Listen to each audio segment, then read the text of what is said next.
Hi అండి, నమస్తే. Welcome back to our channel Gauri Taniya's kitchen. నేను మీ గౌరీనండి.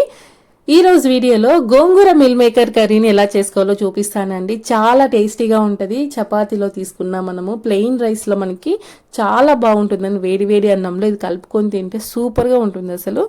దీనికోసం మనం ఒక ప్యాన్ పెట్టుకొని ప్యాన్లో కొంచెం ఆయిల్ వేసుకుని ఆయిల్ హీట్ అయిన తర్వాత ఇందులోకి మనము ఒక 10-15 పచ్చిమిర్చి, 2 కట్టల గోంగూరని, ఒక 5-6 వెల్లుల్లి రెబ్బలు తీసుకొని బాగా ఫ్రై చేసేసుకోవాలండి. ఒక మూత పెట్టేసుకొని ఒక 2 మినిట్స్ వెయిట్ చేస్తే మనకి ఇది బాగా మగ్గిపోయి ఉంటుంది. ఇలా మగ్గిపోయి ఉన్న వాటిలోకి మనము జీడిపప్పు పలుకుని కొన్ని వేసుకొని బాగా కలుపుకోవాలండి. ఫ్రై చేసేసుకోవాలి ఇవి కూడా. సో ఈ ఫ్రై అయినటువంటి గోంగూరని మొత్తం మనము ఒక మిక్సర్ జార్లోకి ట్రాన్స్ఫర్ చేసుకొని బాగా గ్రైండ్ చేసుకొని పక్కన పెట్టేసుకోండి. ఇలా మనకి బరకగా ఏం లేకుండా మెత్తగా పేస్ట్ లాగా చేసేసుకొని పక్కన పెట్టేసుకోండి. కర్రీ కోసం మనం ఇక్కడ 200 గ్రామ్స్ సోయా చంక్స్ తీసుకుంటున్నామండి. మిల్ మేకర్స్ని తీసుకుంటున్నాము. కొంచెం సాల్ట్ వేసి హాట్ వాటర్ వేసి మనం కలుపుకొని మూత పెట్టేసుకుంటే ఇవి బాగా నానిపోతాయండి. ఆ లోపు మనము ఒక కడాయి పెట్టేసుకొని అందులో 2 స్పూన్స్ ఆయిల్ వేసి ఆయిల్ హీట్ అయిన తర్వాత కరివేపాకు, జీలకర్ర వేసుకొని కట్ చేసుకున్నటువంటి ఆనియన్స్ కూడా వేసుకుంటామండి.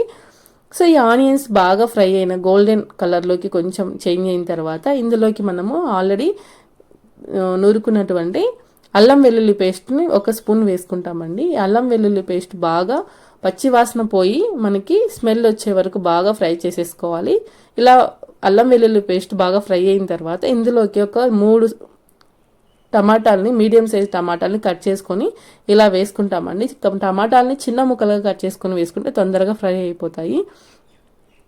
తర్వాత ఇందులోకి మనం 1 స్పూన్ సాల్ట్, 1 స్పూన్ పసుపు, 2 స్పూన్ల కారము, 1 స్పూన్ ధనియా powder, 1 spoon garam masala, 1/2 spoon జీలకర్ర పౌడర్ వేసుకొని బాగా కలుపుకోవాలండి.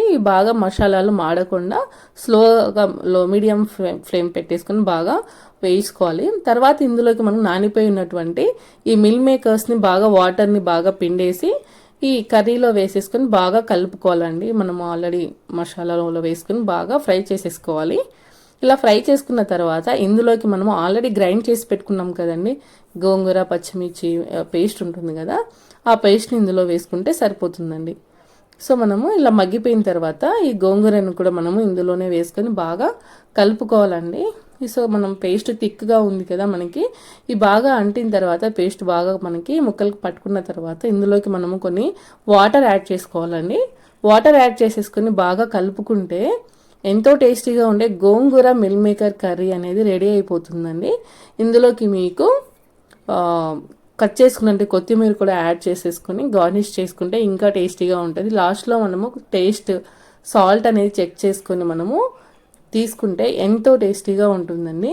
సో ఈ వీడియో కనుక మీకు నచ్చినట్లయితే మీ ఫ్రెండ్స్ అండ్ రిలేటివ్స్కి షేర్ చేయండి. అలాగే మన ఛానల్ని సబ్స్క్రైబ్